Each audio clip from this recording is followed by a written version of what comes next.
All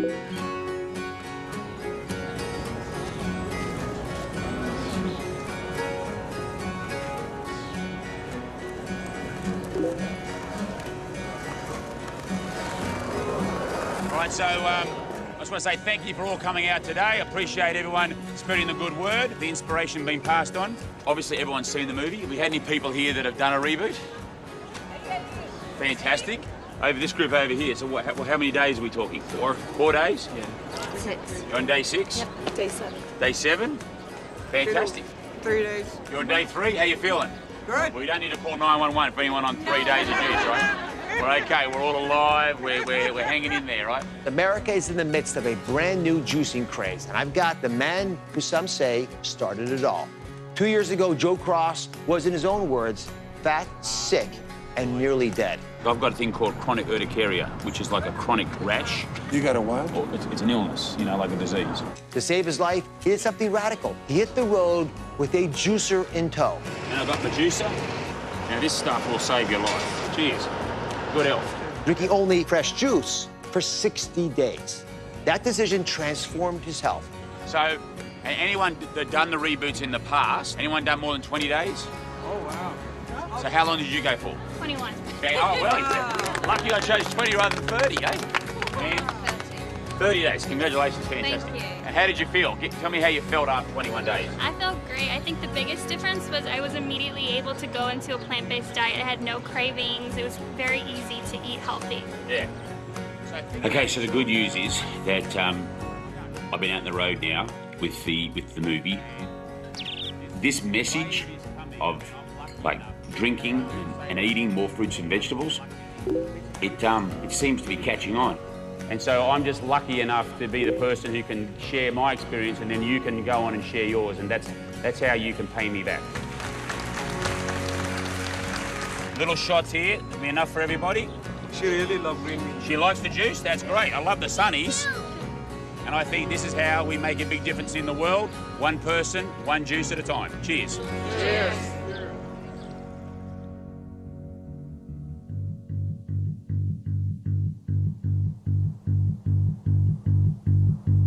I'm gonna be around my vegetables. I'm gonna chow down my vegetables. I love you most of all, my favorite vegetable.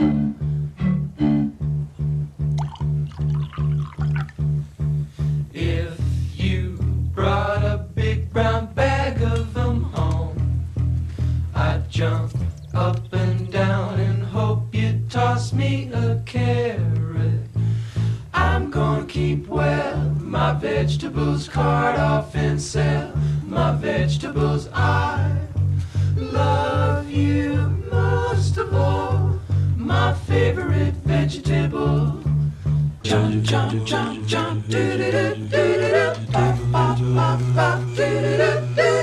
I know that you feel better when you send us in your letter and tell us the name of your favorite vegetable.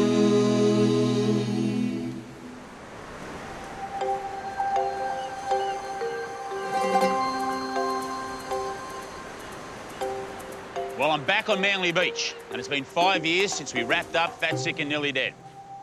And at the time, I'd lost 82 pounds, I got off all medication, and I was feeling fantastic. Well, I've learned a lot these last 5 years, and one of the big things I've learned is, yeah, it was hard to drop the weight, but boy, is it tough keeping it off. So, I'm back to go on a journey to find out how you can stay healthy in predominantly an unhealthy world. Excuse me, guys, do you have 5 minutes to talk to us? Making a documentary film. For what? About eating healthy. What do you think of the American diet? It's failing. Do you think most Aussies are healthy, or do you think most Aussies are unhealthy? You reckon most people are healthy over here, or do you think most people are... Really? No. Americans eat for comfort. It's like so easy too. You just drive up to a drive-through window. It's so convenient. What do you call healthy food? Healthy food is fruits, nuts, grains, Anything that is fresh. Vegetables, home-cooked meals, stay away from the fast food. Good old grilled cheese, always a favorite. Right. Pretty much anything with cheese on it, I'll eat it. Anything with cheese. Seriously. So you're a big cheese man. Oh, yeah. Can you say that again? What are vegetables? Disgusting and they nasty. Vegetables. Yes, I don't eat them. One person I know who loves her veggies is Stacey Kennedy, the nutritionist I spoke to in my first movie. So when you first heard that I was going to do a 60-day juice fast, what did you think? I was a little shocked. I thought it was very extreme and definitely not something that we would promote to the general public. Yeah, believe me, it was extreme, and I'm not telling anyone to do it. But people are talking to me about what I'm doing, and they're asking me and coming to me for advice. And really, I mean, I'm not an expert. I'm just a bloke who decided to make some changes and document those changes as an example or, you know, a lesson to others. It may be a good lesson, maybe not a good lesson, I'm not sure. A 60-day juice fast, it sounds catchy and exciting, and that worked for you. But the focus is absolutely long-term. We don't have a shortage of, you know, really people losing weight so much in this country. There's a lot of diets and weight loss. Viewers are contacting us about something called the paleo diet. The fast diet. The G-free diet. The Mediterranean diet. Eating cotton balls to lose weight. You know, anyone can sort of go out and lose weight, but can you do it in a healthy way? Can you maintain that weight loss? And I think that that is where one of our biggest challenges is right now. He says he lost 37 pounds after eating just McDonald's for 90 days. A wake-up call about salt. We're eating far more salt than we should, and it's been linked to cardiovascular disease and stroke. A new study is shaking things up. It finds that eating less salt does not reduce the risk of having heart disease. And also eggs. Turns out they may be healthier than they were before. It's no yolk. A new study suggesting eating eggs could be just as dangerous as smoking. Are you confused? I know I am. I reckon the first challenge is sorting through all this nutritional information that we're bombarded with every day. And Dr. Ornish, a clinical professor of medicine at the University of California at San Francisco, joins us this I've been a veteran of all these different diet debates and diet wars over the years, and I got really tired of doing that after a while because there's so much heat and very little light. But I think that with, you know, the exceptions of some extreme views, most people, there's a consensus about what constitutes an optimal way of eating.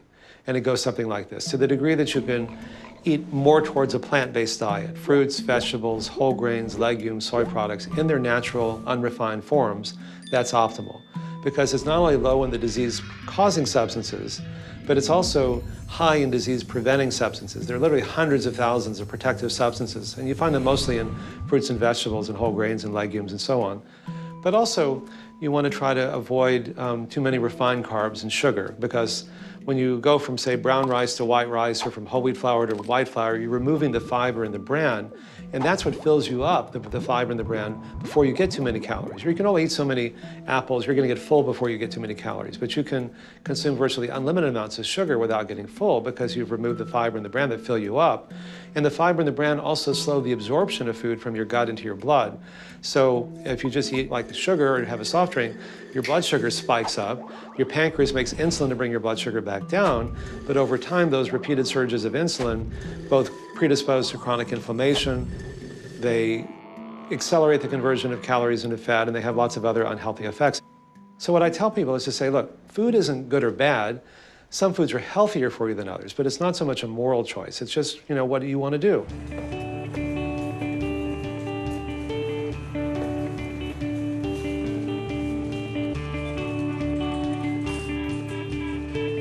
This is a part of the world I never used to spend a lot of time in.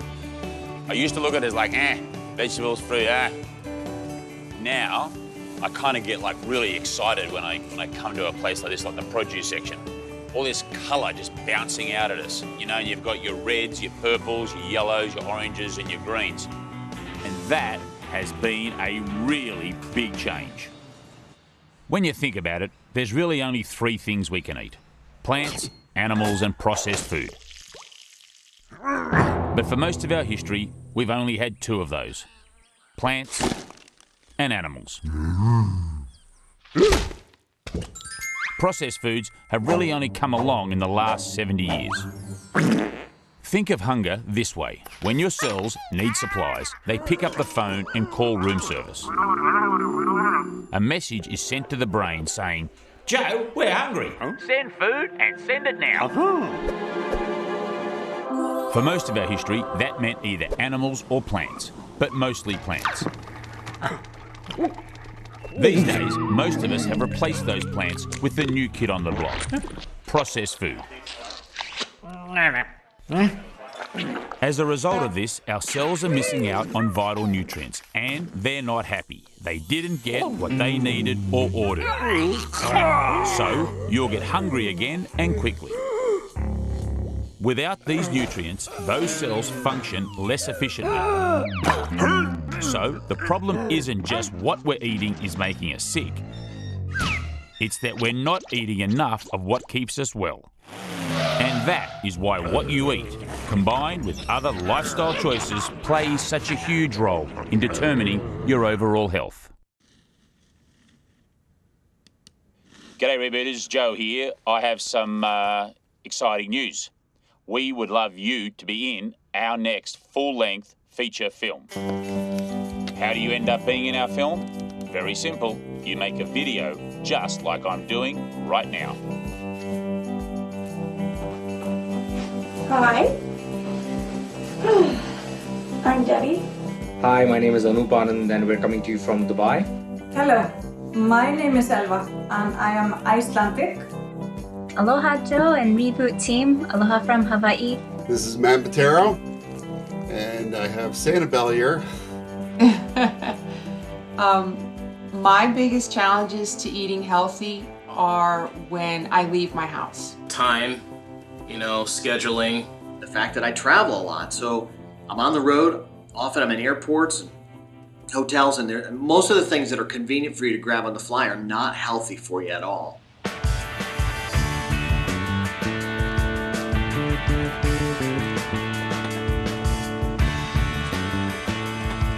So this is basically my life these days, in and out of airports.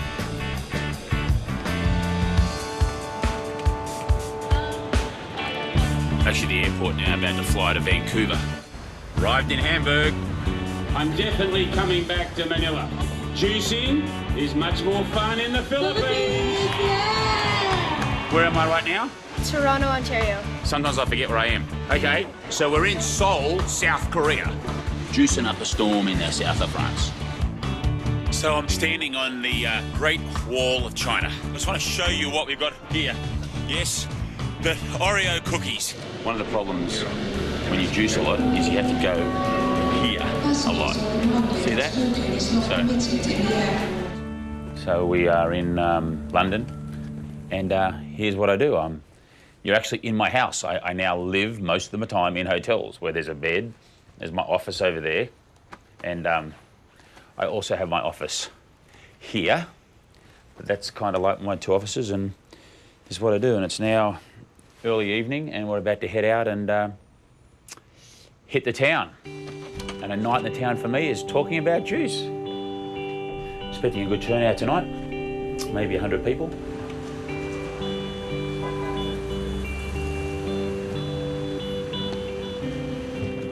See you, mate. How are you, all right?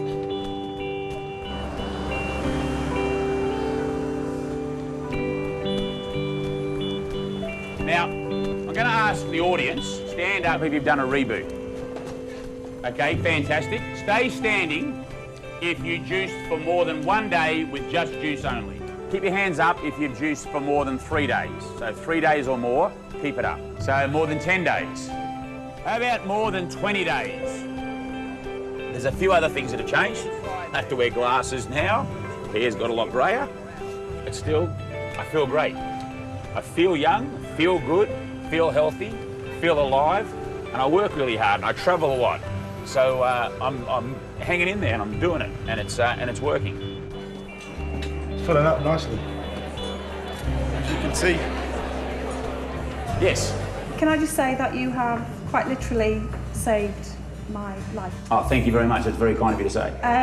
I was diagnosed about 3 years ago with fibromyalgia, which is chronic tiredness, chronic pain all over my body. I've now been juicing at least twice a day since May, and I'm no longer on any medication. I don't walk with a stick anymore. I have no pain, and I feel absolutely amazing. I feel now I've got a life ahead of me instead of a death sentence. Congratulations, that's awesome. Thank you. Well, I look at it as it's down to you. Please don't think I get blasé about hearing it. Every time I hear it, I am just touched beyond words. So thank you for sharing with me. I suffer from Crohn's disease since I was like 17 years old. I'm 32 now. And after seeing Joe's movie last year, it inspired me to go buy a juicer.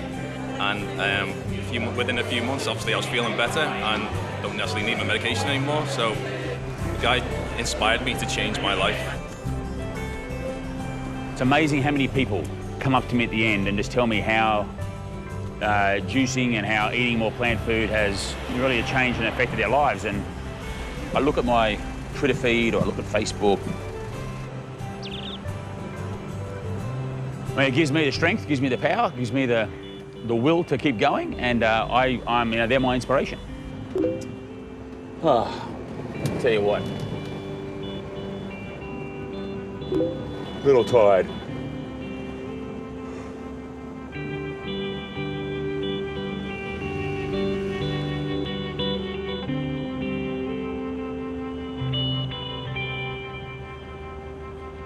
Look, it hasn't been easy, first to admit that, but over the 6 years, I kind of started out, as we all know, around 310, 320 pounds. I got down to 220 pounds, and right now I sit around 240, and my weight can change, and it does go up between 240 and 250 depending on my travel and stress levels. Like, I'm like anyone else, and when things are going well and I'm in a routine, I tend to eat really well. But when stress comes into my life and I'm feeling the pressure, then I tend to make poorer choices. I guess the big difference now is that if I do go off the rails, I can always do another reboot and get back on track. I'm not perfect, but I have done my best to try and amp up my fruit and vegetable intake. And, it sits around 40%. And that's not 40% of like what's on the plate, that's 40% of the calories. It sort of means breakfast and lunch to me is very plant-based, and then dinner time, I still put salads and veggies into it, but I might have processed or animal product then. We put lemon juice and olive oil. But to me, what's more important and what's more valuable out of my journey is that I'm not sick anymore, and I don't take medication, and that my blood pressure and my cholesterol are all in the normal range. And that's what gets me excited. It was good. Thank you so much. I decided I needed to improve my diet because I was tired of feeling tired all the time. It really wasn't even my decision. I had 3 bulging discs, bilateral sciatica, and scoliosis, and I could barely walk. I would go to my doctors all the time, and I would say, I'm broken. And they'd look at me and I said, no, something's wrong. I just thought, it can't already be this bad. I'm only 31. It can't. My life can't be over. But my life felt over. I was extremely sick. I decided I needed to improve my diet for my own health, for my wife, to be around for her and for my kids especially. I have this beautiful son and this beautiful new human, and I'm responsible for what goes into his body, and that has had a huge impact on me just thinking about that. I realized that I needed to do something, and I unfortunately realized that I needed to do something drastic. I needed to do something to change my life. Here was Joe, and he'd done it. And if he'd done it, I wanted to see how. Whenever I feel like I've gone off the rails, I generally turn to a reboot. What's a reboot? It's a set period of time whereby I'm only going to consume fruits and vegetables. You can eat or juice them, or do both. For me, as you know, I'm a juice-only kind of guy. Now, you may think this is a little strange, but our bodies are used to periods when food was scarce. Imagine you're back in time and you're on the savannah and there's not a lot of food around. The first few days, you're going to be doing it tough. You're going to be hungry and tired. You're going to have pain and misery, and you're not going to want to move. But hang in there. This is all part of survival. Your body is giving you hard-to-ignore signals, which remind you to eat. Since you're not getting as many calories as you're used to, your body will start burning its energy reserves stored in the fat and muscle. It's different for everybody, but for me, I burned 70% of my energy from fat and 30% from muscle reserves. Now, around day 3 or 4, your body's going to say, "Hold on a second. I don't know how he's ignoring all these signals I was sending." You see, making you tired and angry wasn't working. So it's time for plan B. Let's call this survival mode. First, the body will switch off hunger because that hasn't been helping. Then you'll experience better focus, better hearing, better eyesight, a better sense of smell, and lots of energy. All the things you need to find food. Now that hunger is in the past, you'll feel $1,000,000. And because you've been flooding your system with a broad set of micronutrients, your cells are going to be doing cartwheels with joy. You've gone from the valley where you were sick and tired to the top of the mountain where you feel amazing. And now it's time for your reboot to end and for you to come back to the present day. You've now reset your taste buds and your body will crave healthier food. But this is only the beginning. The food choices you make after the reboot will determine if you stay on top of the mountain or start to slide down the hill. And the good news is there's always another reboot to get you back on top.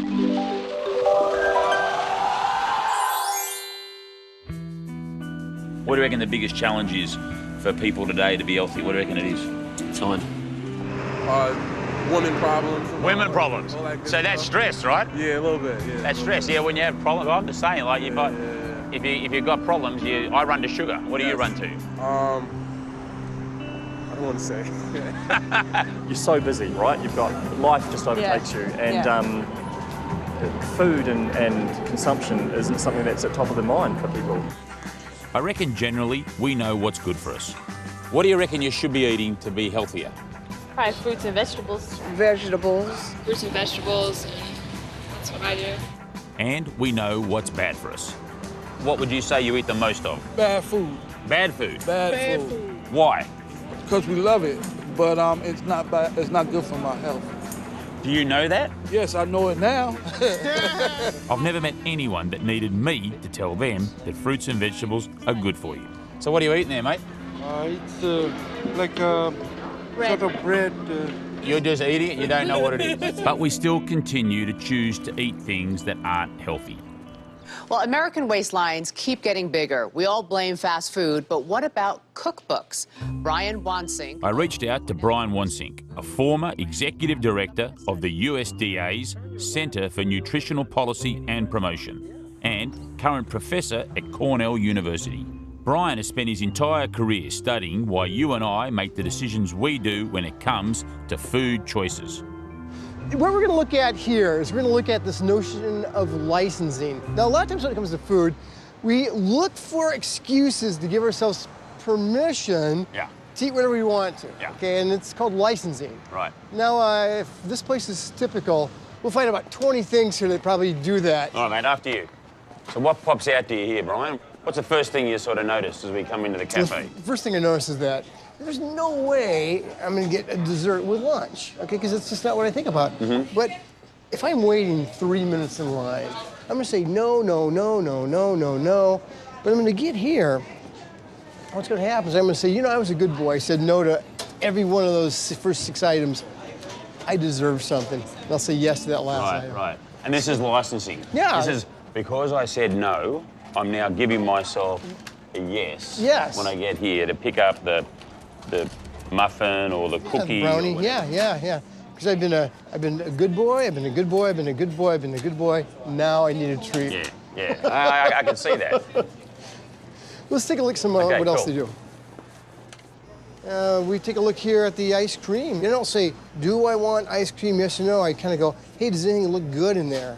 And I'm instantly making a decision. So there's 5 or 6 decisions that could go on just yeah. And it's not just which one we want, but it's, do I want it now? Am I going to have a big dinner tonight? Things like this.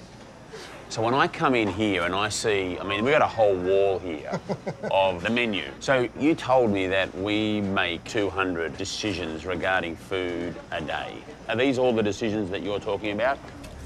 It's not just decisions as to whether we're going to choose the California Dreaming or the sweet onion sandwich. It's all the decisions we're not even aware of. Think about most of these 200 decisions, is we're only aware that we make about 30 or 40 of them. Right. And so there's all these things in our environment that can nudge or bump 170 decisions to lead us to eat a little bit more, to choose a little bit worse than we otherwise would, because we're not even aware we're making them. Right. And you think you deserve it, you're going to buy whatever you want. We should go then. That's right. Thank you. Thank you very much. Yeah, I'm glad we got out of there without buying anything. Yeah, that wasn't too hard, but that was only our first stop, right? That's right. So what's our next stop? It says, what, healthy Mexican restaurant? Yeah, I think it's healthy if you eat half as much. Okay, well, let's go check it out. I think, Brian, that many people, what they're struggling with is that they feel that the odds are against them. They feel that there is just like, it's just all too hard. When we talk about the odds being against them, how much of an effect does marketing have on people's food choices and what they eat? Anything that makes a food more attractive makes it more appealing to us. But it's not just what a marketer does, it's what our grandmother does when she says, oh, here's grandmother's, special apple pie.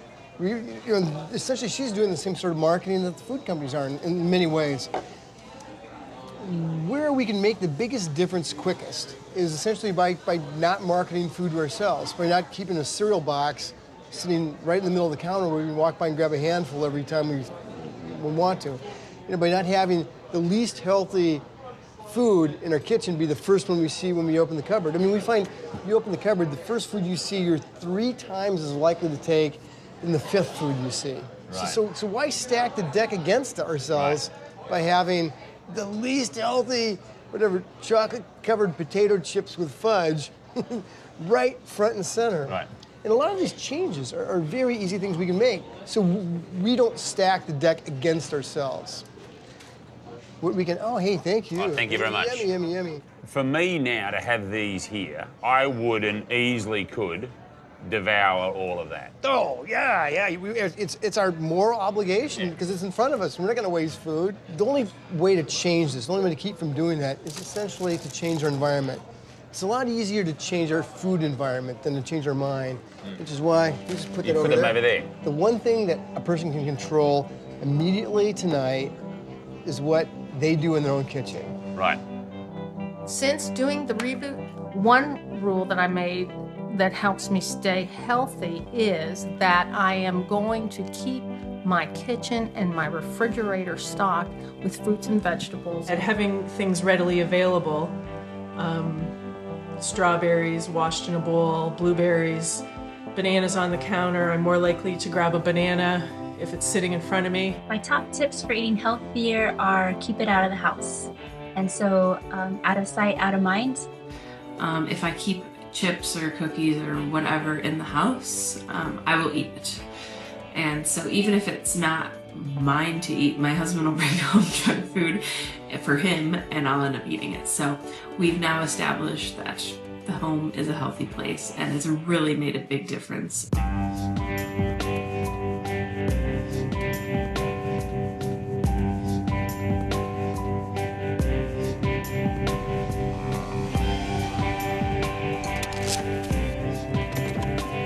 So I'm Dr. Carrie Diulis. I am an orthopedic spine surgeon.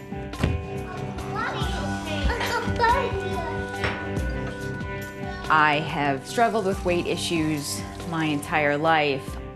And while I was pregnant with my son, I had a lot of complications related to that. And I ended up in the hospital for well over a month. And they said you could have a stroke, you could permanently lose your vision.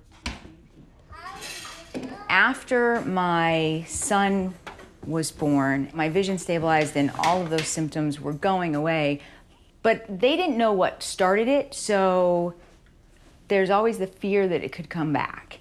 And I really started to seek out ways to get things in balance. What do you want in your juice?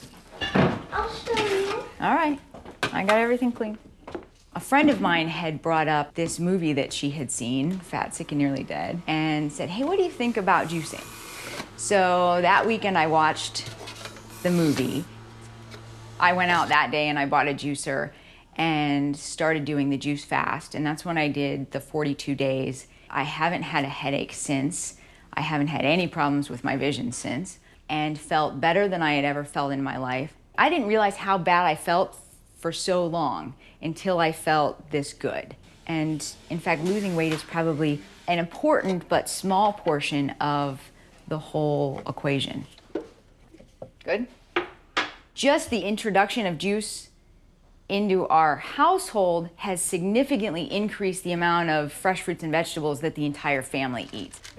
And I think that's really the main benefit of all of this. What'd you say, Lou? Found you. Found me. And now it's easy for me to see something's a little out of balance. You know, there are weekends where life is crazy and pizza happens and pudding happens and parties happen, and we don't focus on it, and the next week we eat a lot more fruits and vegetables to balance it out. What you got, guys? Step on up. I got steaks, some more steaks. So, mate, what are you eating there? French fries. You like them? Mm-hmm. How much do you like them? I'd say they're my third favorite food. Third favourite. Do you eat a lot of fruit and vegetables? Not really. Not really, no. And why do you reckon that is? You got kids? Yeah, two. How many kids? 2 kids? 2 kids. And what do they like to eat? Anything apart from vegetables. What about fruits and veggies? Do you ever eat fruits and veggies? Do you like fruits and vegetables? What's your favourite vegetables? Cucumbers. Are fruits and vegetables a big part of your diet at home? Absolutely. So what advice would you have for some other parents that have kids that are not eating their veggies and their fruits? Try, and try again. So if they don't eat it, continue to give it to them. And eventually, they'll try it, and they may even like it. I find that if they help prepare it, they're a bit more interested in eating it. I kind of grew up with, sitting I couldn't get at the table till I finished my greens, so that's kind of how I grew up. And then at least now, I look back on it and I thank my mom, because now I know the true importance of it. The last time I caught up with Stacey Kennedy, she suggested that I should meet her husband, Russ. He's a behavioural psychologist. Scoop that into the bowl. I thought he could shed some light on how we can help our kids get on the path to healthy eating. I'll smash it, so delicious. We're setting these kids up with habits that they will take their whole lives. Let me give you 2 quick experiences that you could have for dinner. One experience is starting to hear the pots and pans and the plates and the silverware. They have these very distinct sounds. And over time, I'm just gradually brought into this experience of eating. Here's the other experience. The doorbell rings. Someone's holding 2 pizzas, and now you're ready to eat. So one of those situations, my body had all this time to prepare itself. My stomach muscles relaxed. The stomach organ expanded. The whole alimentary canal starts to lubricate so that the food can get down there easier. And this happens over this time while I'm preparing the food. So now when I eat the food, my body is in this wonderful place to absorb as much of that good stuff as it can. And then I have this wonderful experience with my family. So even this is kind of creating our own culture for our boys, so that as they grow up, healthy eating is just this natural byproduct of living a life that he has deemed healthy, not because we shoved it down his face, it's because he's done it and he feels good about it.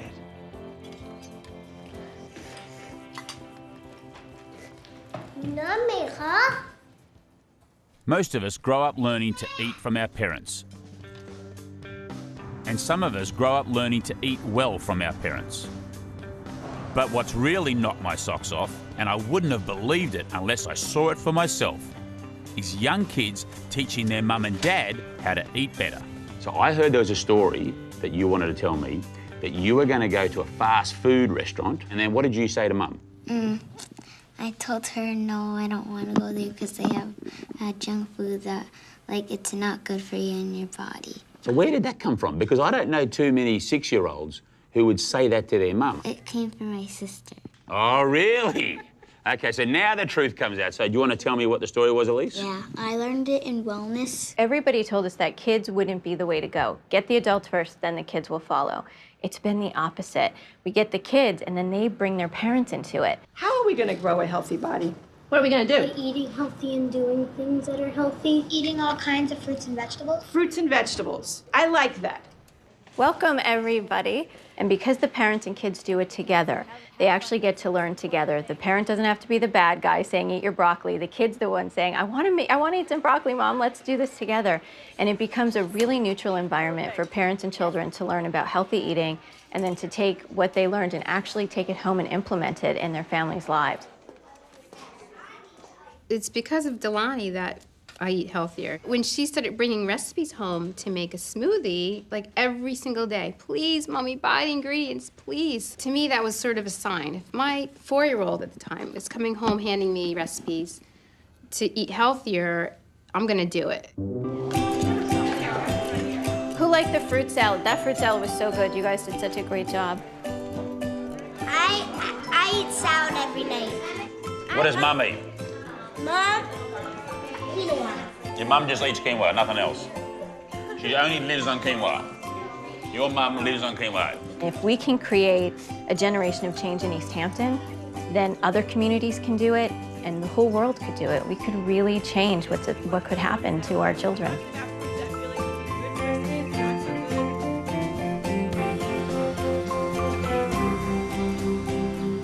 What's your name? Ethan. Hi, Ethan, how are you, mate? Hi. And you are? Liam. Liam, how are you?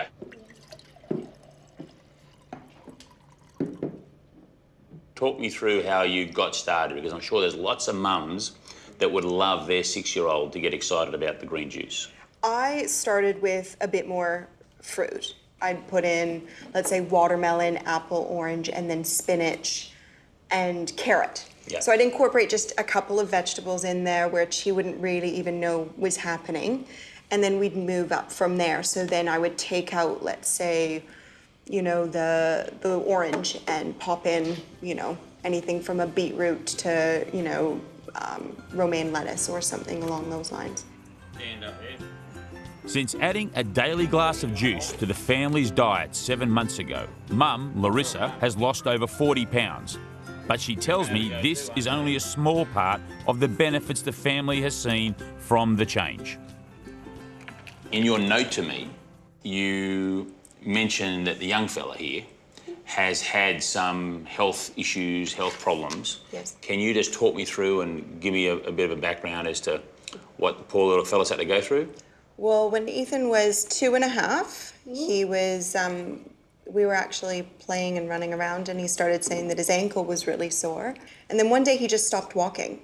And I took him to the hospital, and he was diagnosed with arthritis, juvenile arthritis, that was in one side of his body at that point. So it was in his left ankle, knee, and elbow. To me, arthritis was something that when you're older you get, not that a kid at 2.5 is gonna have to deal with. And then over the past 4 years, it's just gotten worse.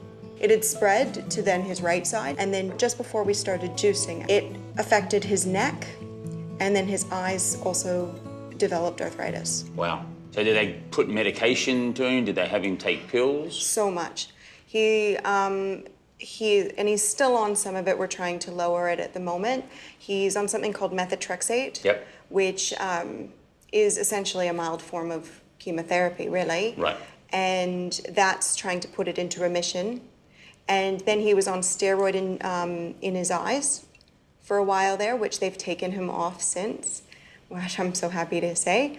And he's daily anti-inflammatories. So a lot of stuff for a little kid. For a 6-year-old, yeah. Yeah, absolutely. So he's been juicing for how long are we talking about now? 6 months or? About that. Mm-hmm. And you've seen a dramatic improvement yourself? The first thing I noticed, to be quite honest, was behavior. I noticed that his behavior calmed down, and at school he was just a bit more receptive. But I truly do think that he has been in less pain. And I think that being in less pain will then make him less irritable. And so, Ethan, do you feel better since you've been juicing? You do? What else do you notice?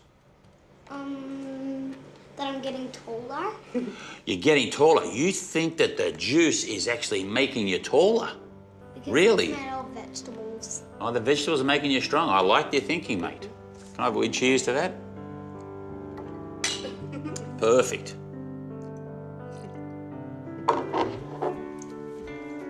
How sure are you that by bumping up his nutrient intake with the veggies and the plants by juicing, it's had a big impact? How sure are you? 100%. 100%. There's absolutely no doubt in my mind that I have done nothing but brilliant things for his health now and his health in the future to incorporate fruits and vegetables as a daily part of their diet.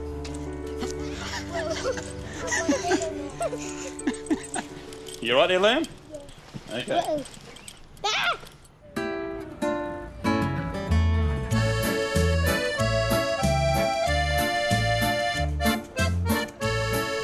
So another new day, another new city, and it's time to get a juice or get a smoothie or get something into my body for breakfast.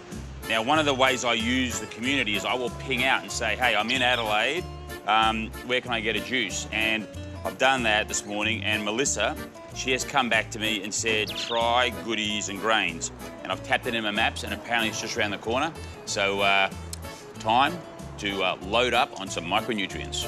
Give me vegetables, they're the key to one's longevity. He's down here. Give me vegetables, because health is my priority. All right, we'll go down here and have a look. You know where Goodies and Grains is? It is a bit of a maze in here, but I'm sure I'll find it. Down there, turn to the right. Is it in this lane? And forgive me if I seem obsessed. Give me vegetables. Here it is. Organically grown is always best. Give me vegetables, the key to one's longevity. Okay, so what's the most popular green juice? The Glorious Greens. Glorious Greens. Yes. And what's the most popular smoothie? The green smoothie. Perfect. So I'm going to have one of each, same size. Thank you. Thank you very much. You juice at home? Yeah. What do you make at home? What do we make at home with your juice? We make smoothies at home. Smoothies. What do you put in your smoothies? Banana. Banana. Chocolate. Chocolate. That doesn't sound like a smoothie to me. That sounds like a milkshake.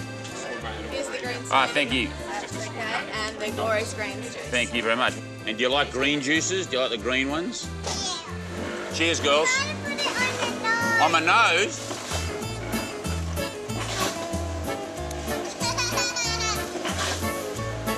All right, see you later. Bye.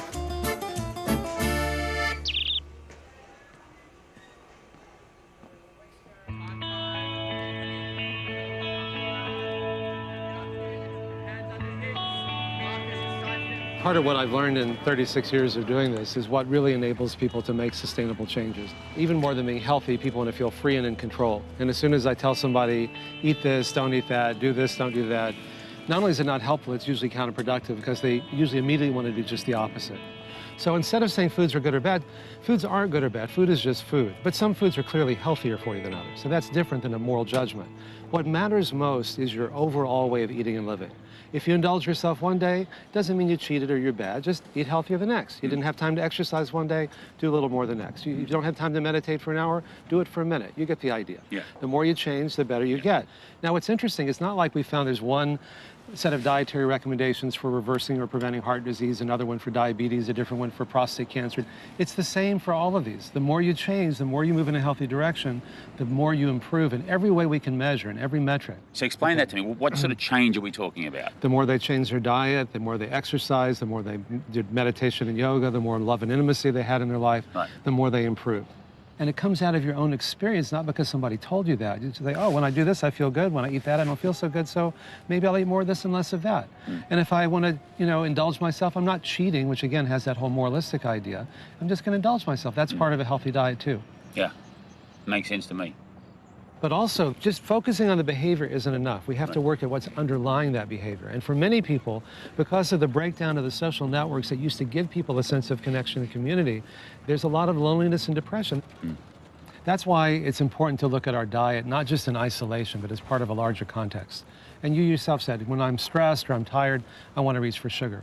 For someone else, it might be fat. For someone else, it might be salt. Why are people acting this way? And when you talk with them, more often than not, they'll tell you it's because it helps them get through the day. The real epidemic isn't just obesity or heart disease or diabetes. It's the depression and loneliness and isolation. But we can break that. Spending the time with our friends and family isn't just a luxury that we do after we've done all the important stuff.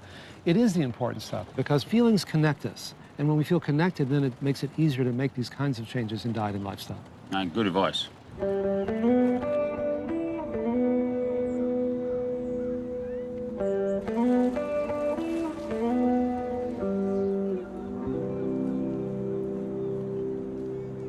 How about we'll start over here, and I'm going to do questions. We'll move around, so we'll try and do it this way. Any questions over in this group over here? Yes? During the movie, you came in touch with the truck driver that you, what's his name? Phil. Phil. Have you had any news from him recently, how he's doing, or his brother? Yeah, I spoke to Phil last night, actually. All right. So Phil is working in Detroit. He's moved up there. He was driving trucks. He went back to driving trucks. So he's still struggling with the being solo and being alone, and that sort of tends him to get off the rails. But he's off medications, and you know, I mean, I don't. You know, there are people that are going to be more successful than others at this. This is not like a silver bullet. You know. So I'm constantly being asked how Phil is. Joe, this is Phil. Is it too late to ask for help? People really responded to his struggle, to his journey, and they rejoiced in his success. I felt that my journey was equivalent to the Forrest Gump running across America and people just coming along and following. And Phil was the first person to follow. He was really the first person who said, you know what, I liked what that guy did and I saw what he did. I want to try that. And it's Phil's story that has inspired all these millions of people.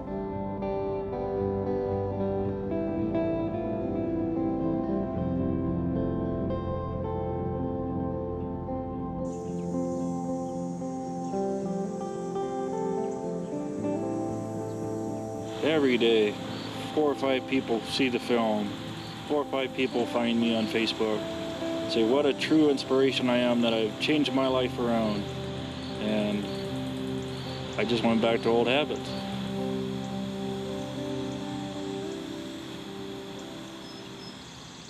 After the 60 days, I had some friends helping me out with healthy eating and working at the Y there in the town. I was doing really well, and so I maintained my weight all through the next year. So I'm here with Phil Staples. Hi. And Phil and I are in Massachusetts for the screening of Fat, Sick and Nearly Dead. As you can see, the movie changed my life. I still fit into the shirt 2.5 years later. About 6 months after that, I met a girl and moved in with her a couple months later. We got married, but shouldn't have done that. Wasn't ready for that. I left her and had to get divorced, and things went slowly downhill then. No one to talk to. I mean, that's kind of what started it. I was alone, and I hate it. And I would try and get my health back, try and juice on my own, try and eat healthy again, and then something would come along and head right back to the fast food place and eat my crap, you know. I just wanted to keep hiding. I didn't want to be seen. Well, then I called Joe. I explained things to him. I said, I'm having trouble. And that was a big relief just to say that, just to get that out. Because here's Joe, okay, we'll work on it. I care about you. And that's what I needed to hear. Struggles continued, but is what I needed to hear. Once Phil put up his hand and asked for help, I knew he needed more than just fruits and vegetables. So I asked Russ Kennedy to wander up, talk to Phil and see what kind of changes Phil could make. What I want to hear more about is your experience with beforehand, before you order, before you get your Baconator and Frosty, what emotion you have going through you? I'm empty. Empty. So you're saying you feel kind of devoid? Yeah. That sadness, that emptiness? Oh, it's beyond sadness. It's coldness.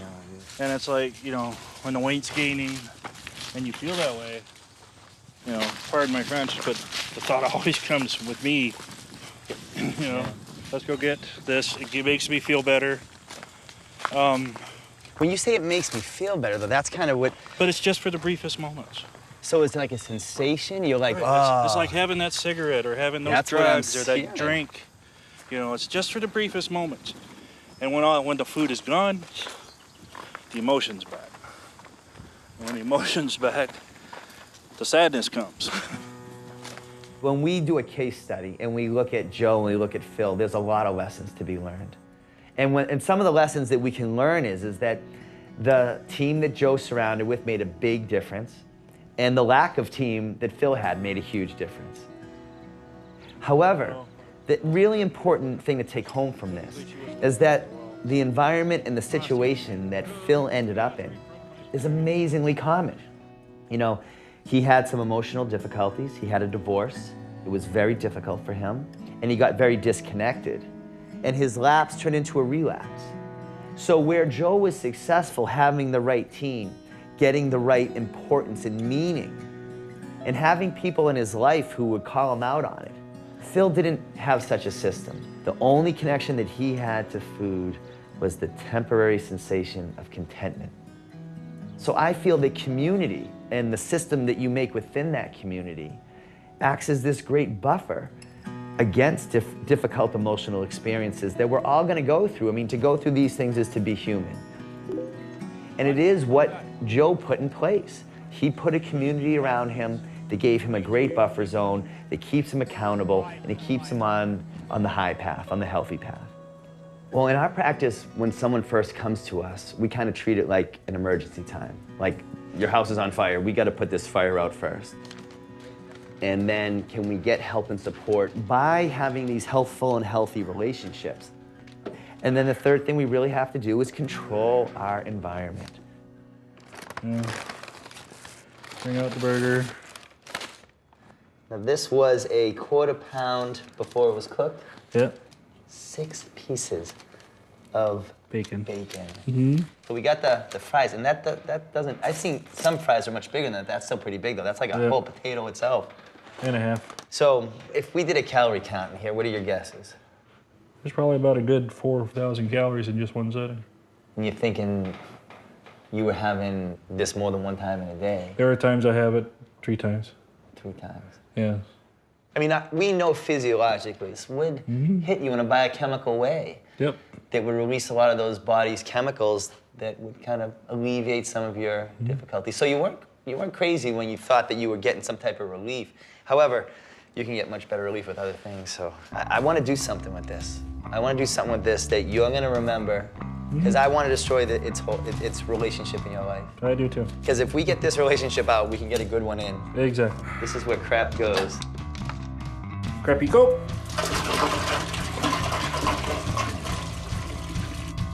And 800 calories of chocolate-ish. French fries, a cheeseburger, look at that bacon, double bacon cheeseburger, son of Baconator, and a bacon baked potato with cheese-ish sauce. With a side of bacon. Say goodbye. Best way to burn those kind of calories. I bet you that fire goes for hours there, Robert. Well, you can even see some of the burgers in there. Besides feeling heavy when I walk, I actually feel pretty good. You know, I don't have my urticaria, I don't have that pain and blistering, thank God. And I don't have to go back to those nasty medications. My goal is to get back, you know, swimming, slowly walking. Eventually I'll probably get into a bicycle. You know, I realize now what I didn't do. I didn't have that support group. That's the only way I'm gonna beat this, I think. After all that fat and all that stuff, I swore this would have been burning all day long.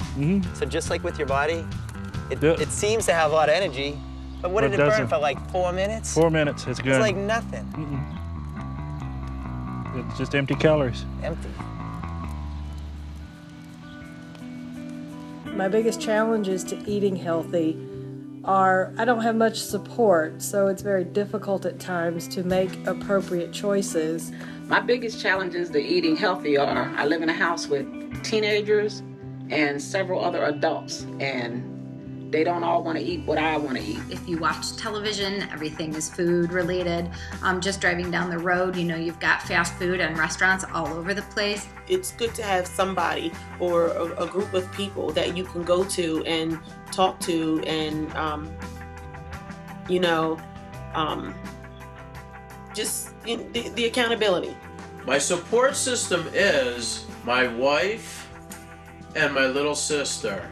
And my support system is my family and my husband. My support system was my church. Definitely the gym, people at the gym. The people around me were getting sick of me talking about this all the time, and so I needed to reach out somewhere else. So I went online. I looked Joe up online and found the movie, found his website, and that was it.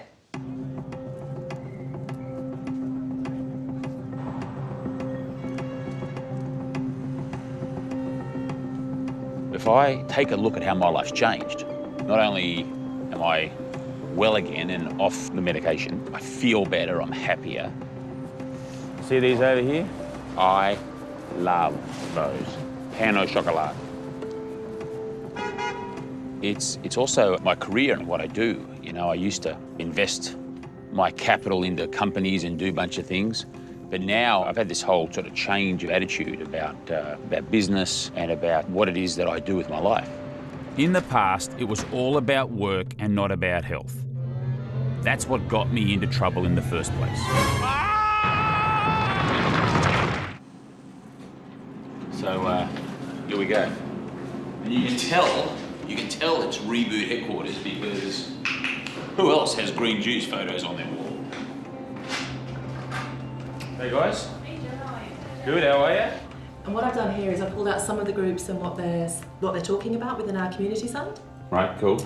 So for example, what you've got here is the Reboot Juice Lounge, and it's a group, it's somebody posting knowing that they're looking for positive people, sharing both triumphs and struggles. So you're finding a community of like-minded people who are there to help. And so, in creating this company, this online community, it's giving me a way to marry up what I do with my personal beliefs when it comes to health. And in doing so, it's created something much larger than myself. And in one day somebody will be posting because they're struggling, and the next day they're posting because they're giving the support that somebody else gave them. Great. And it's full of it. The community site is full of examples of that.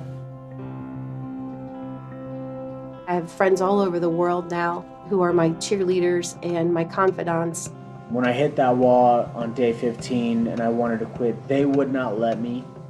I had people that I don't ever really talk to telling me I can do it and being motivational. Sometimes it's like, oh, I'm doing so horrible, and then I go read somebody else's story. It's like, nah, suck it up, Cupcake, you're doing good.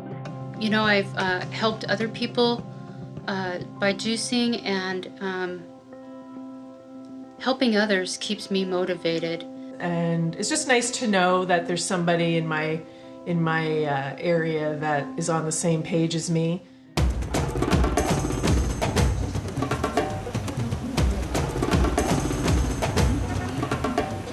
I reached a point where I decided I wanted to change my life, and I talked this over with my brother. He told me about the documentary that he had watched online, and he thought the documentary would really help me. I watched it over and over and over until it sank into my spirit. And so I decided to myself, if someone in the US can do it, someone in Africa can do it. And I live in Nairobi, Kenya, beautiful city. I decided I was going to do juicing, and I was going to take the path that Joe Cross had done.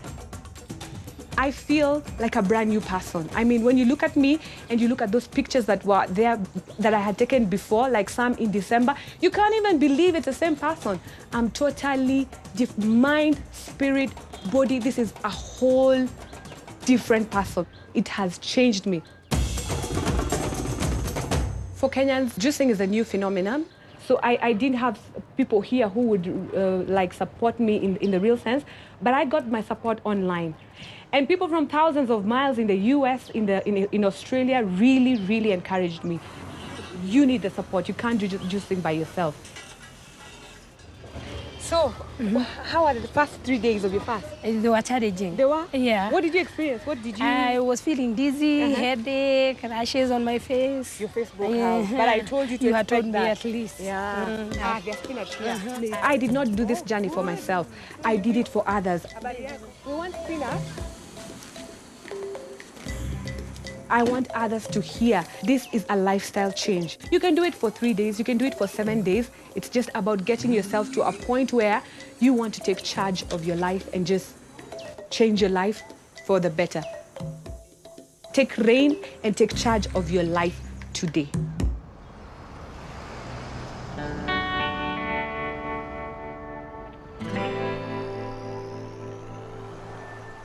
So we're back walking the streets of Guthrie, Oklahoma. I was here 6 years ago, and I was sort of somewhere on my journey. I'm not quite sure, somewhere in the 40s, I think, of just juice. And I remember the town quite well. The hotel I stayed in was just up here. There's a laundromat. I needed that laundry, I can tell you that. And then just beyond that was Terry's gun shop. Well, it looks like I know a lot about that. How many pounds are you now in total? About 320. But you know, my brother's a doctor. Right. I've watched him struggle with being a vegetarian his whole life and now dying of that cancer. And I think it's a choice people make. I decided that if I'm going happy. I'm a happy, you know. Yeah. I'm a happy fat guy. I think I'll play Santa Claus in the upcoming auction that we're having. Yeah, right. So what was really interesting through the power of social media was that I got a note just recently saying, hey, you should go and check in on Terry because Terry saw the movie, he saw himself, and Terry's made a few changes. So I'm back to see what sort of changes Terry's made.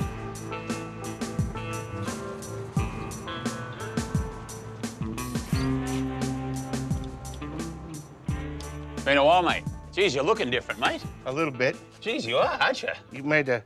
Hey. I went from a 56 to a 44 in pants. How about that? Geez, you look good. Now you're a happy thin guy. A little bit. Not where I need to be. Oh, Angie, nice to see you again. How are you? Good. This is my old chair, isn't it? That's your chair. Still got it. So, mate, 6 years since I've been here. You've probably forgotten all about me even coming in. What happened when you saw it? What were the thoughts?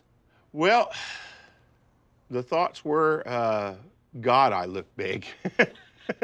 You should have seen yourself on a big screen. Yeah. You're lucky you only watch it on Netflix. You know, I was on a breathing machine.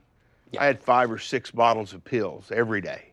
What probably motivated me the most was my daughter came and said she wanted me to be alive when she got married, so.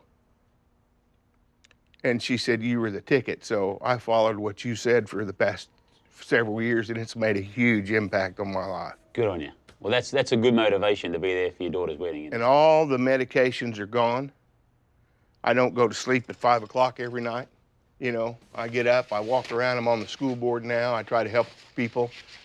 I'm on a charity here in town that raises money for kids, Coach for Kids, and I do the pump, pass, and kick in this town for the kids, and we had 100 kids show up.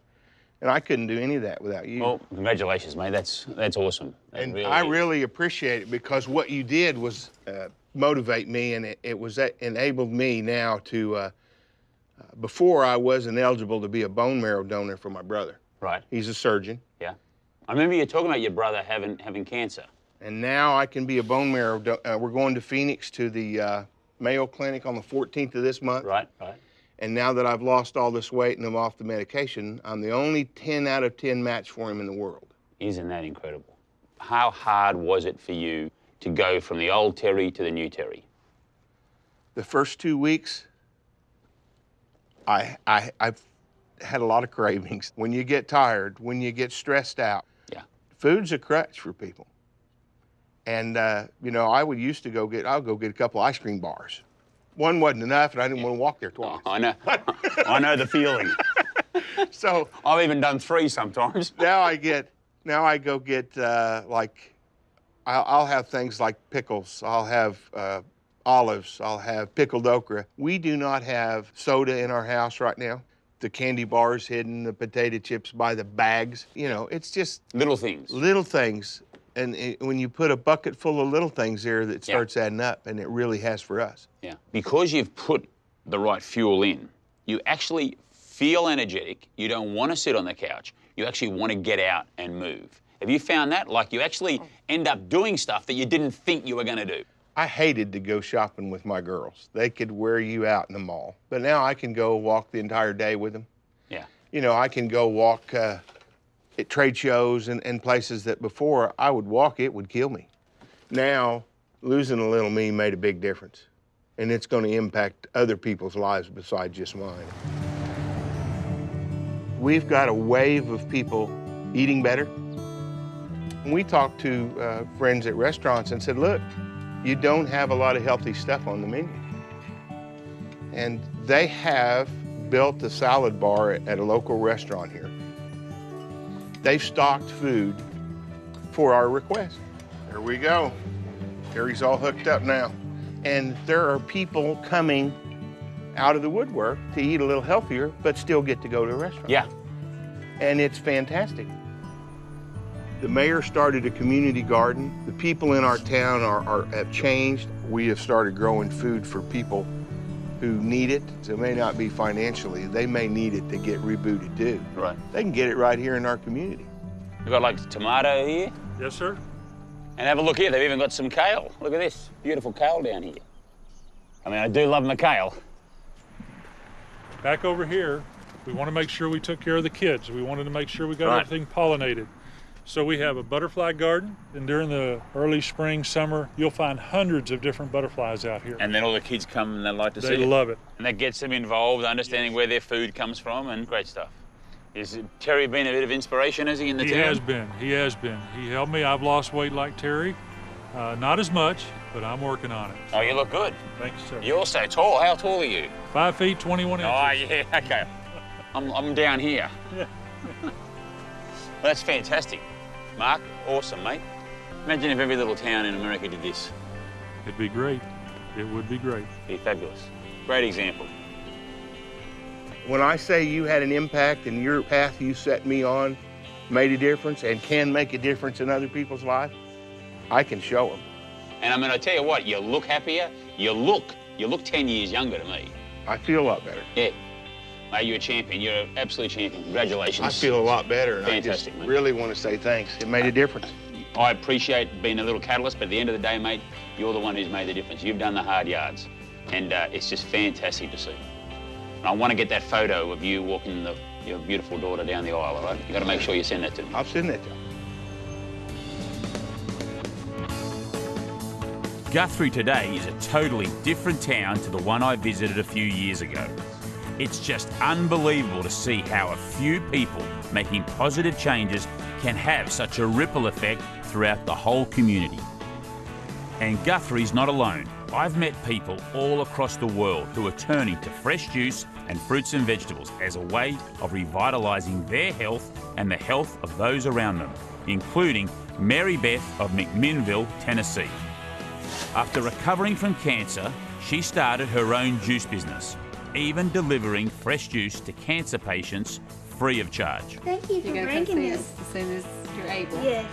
People are very skeptical, but we have people from Nashville that come here. Other communities, other counties around us are coming here, and they're all wanting to start something like this. I don't know what we've done, but I think we've gave people permission to step outside the box. I want all of y'all to feel as good as I do. So, juice on, right? And how about this? Empty front yards and vacant lots all over the place are being turned into organic gardens and farms. This Brooklyn High School is a great example. This community has incredible high rates of obesity, of diabetes, and these are diseases that typically affect folks that are eating bad food, that don't have access to fresh fruits and vegetables. And so here's a way for students to really work hard at giving back to the community, but also helping themselves. It's a little bit more expensive, but it tastes better, it's more fresh, healthier. So it really did change the way I eat and the way I look at things. Long lines in Midtown Detroit today for the grand opening of the new Whole Foods Market. It's also exciting to see how a corporation like Whole Foods Market, normally associated with affluent suburbs, is trying to become a valued part of this inner city Detroit community. Well, Detroit's an experiment. We've gone in with a different model. We spent less capital on the store. It's a smaller store. I don't think a healthy diet's that expensive, but I think we can make it even less expensive if we consciously work at it, keep our costs down. So one of the things we're going to be doing in Detroit is that we do tie together sort of the local food community. So we're excited about Detroit. I can tell you it's off to a terrific start. And it's a nice place to bring the kids because you're teaching them not only the value of what food is, but the health of the food that they're consuming as well. We truly are witnessing what I see as a tsunami of awareness of the power of plant food. And this change is also extending into the world of medicine. I've been really surprised at the number of doctors that have reached out to me to share their personal and patient success. One of those is Sheila Carr, a cardiologist at Cedars-Sinai Medical. I spend most of my time practicing preventative cardiology these days, and that's where I got interested in what you do, because by your dietary principles, you landed up, from my point of view, lowering cholesterol values, cleaning up blood vessels, improving diabetes, improving hypertension, all of which lands up having a good plumbing system in the body. So my question is, what do you think's actually going on in terms of the repair side when people switch their diet and they sort of move away from a lot of this processed and refined foods, high in sugars, high in fat, high in salt, and they move towards more plants? What actually goes on does this stuff actually get eaten away? My feeling is humans were never meant to be sick. This stuff is nothing but a side effect of junk that's being introduced into the body. Side effect of a lifestyle. Side effect of a lifestyle, absolutely. And so I think with time, the body, by its natural healing properties, tends to go back to normal. So in other words, tries to regress this. Right. You know, I tell patients that, you have a choice between eating healthy and living a normal lifestyle, or me giving you more poisons to counteract the poison you just had. Yeah. Because the medications work, no question, but nothing's without a side effect. Yeah. We know for sure 15% of cholesterol is from what we eat, and the rest of it's what we make in the body. It's genetic. Right. But having said so, 15% is huge. None of the medications we use reduces cholesterol by 15%. Right. And I've actually managed to have people get off blood pressure medications, off diabetic pills, just by this concept of eating raw fruits and vegetables. Yeah. So someone's at home, they're watching this, and they want to avoid going down this path of wreck and ruin. What do they got to do? You said, what's the secret? Moderation. Yeah. So eat the right food, but not processed food, but also exercise. Now, the movement can be swimming, dancing, walking in place. So I tell people while they're in the kitchen, just keep marching every now and then. If you start talking like this, just a little bit shorter breath, that is the right level. That's the level. That's the level. You don't How long for? This is the dictum. To prevent heart disease, at least half an hour a day. To reverse heart disease, this can be reversed 1 hour a day. Right. If I was to have my heart, like let's just say we just did exploratory open heart surgery on me, just for fun, right? Doesn't sound like fun, and we went in and had a look at the arteries. Is that the best? Can I tell you something? Sure. We can look at the inside of a blood vessel and actually see if there's plaque or not. If you want today, I'll show you the inside of your blood vessel. It'll take me 5 minutes to show you. Love to see it. Okay, come on, let's go. I'm ready to go. No radiation. No, I'm good. Go. I'm good. Where do I go? Let's go to the next one. Is it a needle? No needles, no pain. Okay. I don't mind needles. I don't mind. I'm not nervous. No, I'm a doctor. I'm scared of needles. It's fine. What we're gonna do, we're gonna just measure the thickness of the intimal wall. The thickness of the intimal wall. Yes. And then Dr. Carr will just pass. Got it. Well, I did 40 years of smashing myself. 6 or 7 have been good, so let's see where we are. Yeah, just take a fresh picture of the external carotid. Please. A normal blood vessel should the inner wall should be just a thin line. Right. You see this? Yep. This is very bright. It's all plaque which got calcified. So my guess is from age 20 to 40. some age, you had high cholesterol. Oh, yeah. Yeah, it shows. So we nowadays don't just treat numbers. If somebody's cholesterol is actually affecting them, then I bring it down. I have patients who are in the 300s. I don't touch them, but I do this every year. If their blood vessels look pristine, No problem. I'm like, you Got don't it. have that issue. But you, this is now between you and me as the saying, you have an issue. So if your cholesterol goes up, you will put plaque down. Got it. And the same theory for you holds good, is this much of plaque is enough to obliterate a blood vessel supplying the brain. Right, So so- you want to stay sharp. Right, so over time, say the last 6 years, because I've been on a good track, You it's probably have- regressed. have come Yeah, down. I never saw you Yeah. then. But my point is just remember this for your own good, Got it. that check your lipid profiles every year. Righto.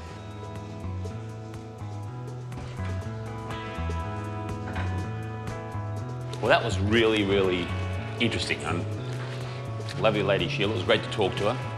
But I think what, from a personal point of view, having your arteries looked at and to be told by one of the top cardiologists here in Los Angeles from Cedars-Sinai Hospital that you actually have plaque and actually see the image of the plaque there, even though it's only a little bit, the fact that now I know that I am predisposed, my body is predisposed to actually laying plaque down, and that I've got to keep my cholesterol numbers down, total below 175, my LDL below 70.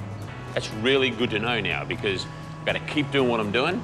And to be perfectly honest, if I hadn't have done what I did and I hadn't have changed, maybe those words that I said in Arkansas on Thanksgiving Day, who knows? If I hadn't have got sick, I may not have ever slowed down. I might have already had a heart attack and died. So maybe that's true. I probably could have, or at least I'd be well on my way to advanced heart disease.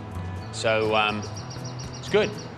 So the message out of that is to keep doing what I'm doing, but avoid car accidents. The smart money tells me that 70% of all disease is caused by our lifestyle choices, including the big three. Do you smoke? Do you exercise? And what do you eat? So your food choices have a big impact on your overall health, including your immune system. Think of your immune system as a series of guards around your body defending it against outside intruders and all kinds of diseases, including the one you're most predisposed to.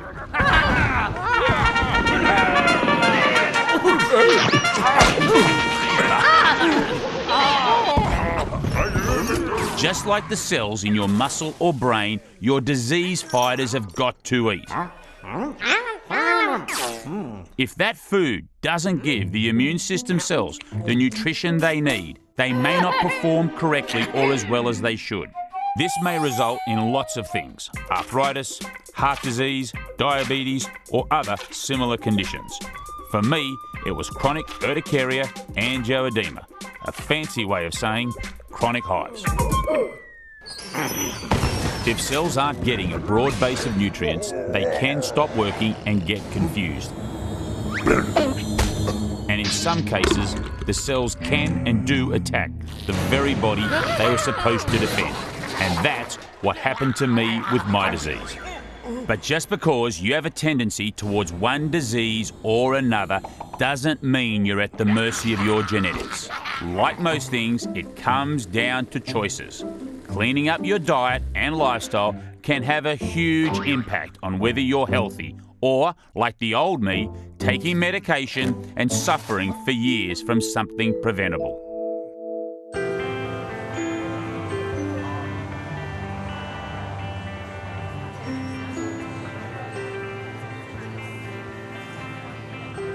Without any further waiting, it's Joe Cross. Hey, how are you? Matt, how are you, mate? Nice to meet you. Thank you very much for having me. It's great to be back in Austin, Texas. I haven't been here for, it was at least probably a year or even 18 months ago. Really, really, really exciting to see just how far the movement of trying to eat and drink more fruits and vegetables, just incredible how it's such a world theme right now, and it's a great honour to be able to shake the hands of all the incredible success stories and also the people that are just starting out. The message I like to share wherever I go is it's not just about following exactly what I did, it's about learning and becoming aware and awake of the fact of the power of fruits and vegetables and just what they can do. People say to me, Joe, do you think McDonald's is bad for you? Do you think Pizza Hut's bad for you? I don't think they are bad for you. I think that if you go to McDonald's and you go there once or twice a month and you eat that food and the rest of the time you're eating mostly plant food and good lean animal protein, I don't think it's bad for you. But if you only eat that food or you get most of your energy from there, the real damage is that you are not getting this food into your system.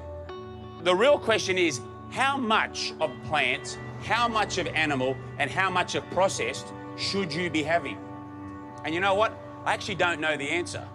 But right now what I'm doing is I'm living on 40% of my energy is coming from plants, about 30% from animal, and about 30% from processed.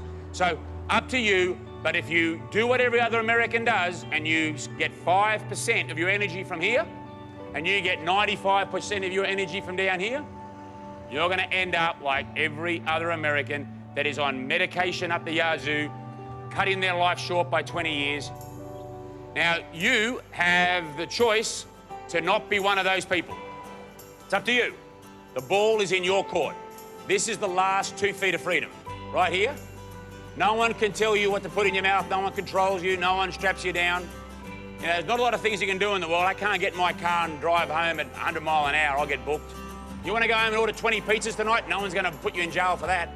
So it's all about our personal choices. And telling people what to do doesn't work.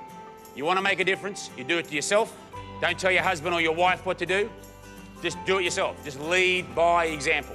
Pretty soon, the When Harry Met Sally thing is going to happen. I'm having what she's having. That's the When Harry Met Sally effect. That'll happen. Look how good she looks. She looks unbelievable. What's she having? I want to have some of that. Look, I'm the luckiest guy in the world. I'm someone who got myself into trouble through my own choices. And in the process of trying to get myself better, I learned more than I ever imagined I would. 65 days. You went 5 days longer than me. I did. Losing the weight is great. Being healthy is better. But understanding that I'm a small part in a larger community and that through working together, we can all make a big difference. Give me 5. That's what keeps me going. I just want to thank you Oh, because fantastic. you've been an absolute Very good. Good on you. That's great.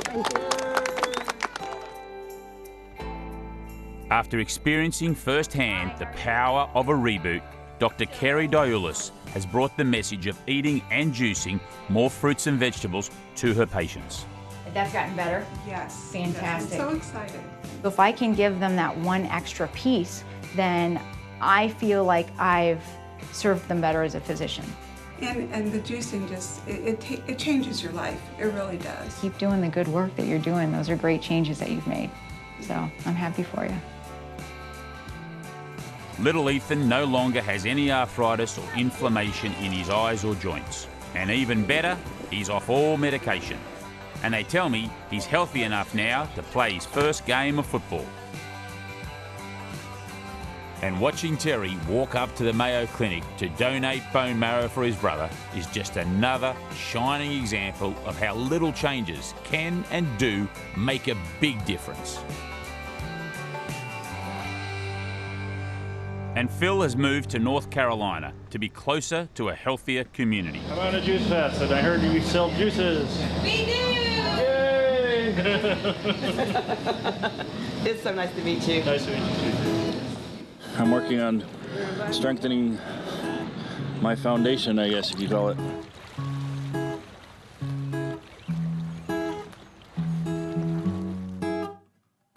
Hi Joe, just want to say a big thank you. I've lost over 100 pounds in weight. Not only that, I'm off all my medication, I'm off my steroids, I'm off my painkillers, I'm off the anti-inflammatories, and I'm feeling 100%. I truly have so much energy that it's amazing, and I feel wonderful and so healthy. I actually feel like I'm getting younger now, not older and winding down. I actually feel 10 years younger right now. I decided to juice for 2 months after watching Fat, Sick, and Nearly Dead, and my migraines went away, my allergies. I lost 25 pounds, and we found out we were expecting. So this is the best result I've gotten from juicing because the doctor said it wasn't possible. But it wasn't until Mommy and Daddy changed their diets that we were able to have a family. I looked like this. You know, the last time I went and had my A1C checked, my doctor said that he wasn't even sure I had diabetes anymore. He literally used the word cured. I was cured of my type 2 diabetes. My head is clear and I can think properly, and I get excited to work and to have sex and to do all of these things that before I wasn't comfortable enough. I didn't have a desire to do. I wasn't comfortable in my own skin. Any advice that I can give to anybody that's planning on doing a reboot or juice fast is as long as you try, at least you tried. It's going to be hard, but if you don't give up, it's going to be worth it in the end. I feel more confident, more outgoing, more, just myself. Can you stop recording now? Woke up this morning, I suddenly realized we're all in this together. I started smiling, 'cause you were smiling, and we're all in this together. I'm made of atoms, you're made of atoms, and we're all in this together. And long division just doesn't matter, 'cause we're all in this together. Yeah.